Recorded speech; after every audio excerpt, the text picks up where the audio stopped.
creamy ng sabaw niya guys. Oh.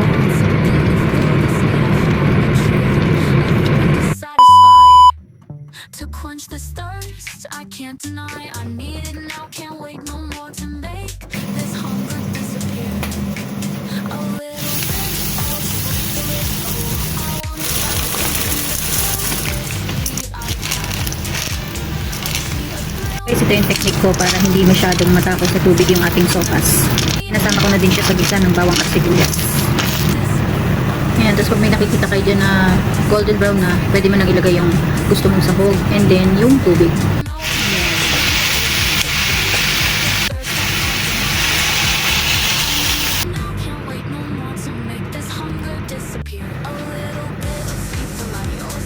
Ito nga pala guys yung gulay. Pero, ang technique ko kasi para hindi siya malabo masyado, ay late ko siya inilalagay.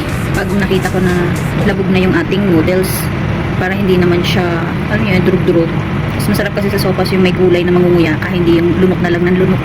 So, ayan, pagka nalabog na to, saka ko ilalaglag yung ating gulay.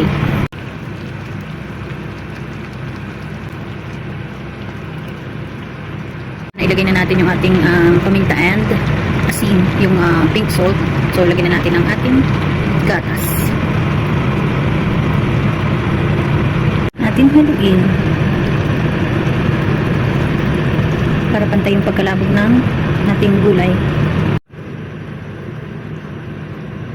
At ayan na nga guys, nailagay na natin ang ating itlog. Hindi kompletong sopas pag walang may labong itlog. Ayan.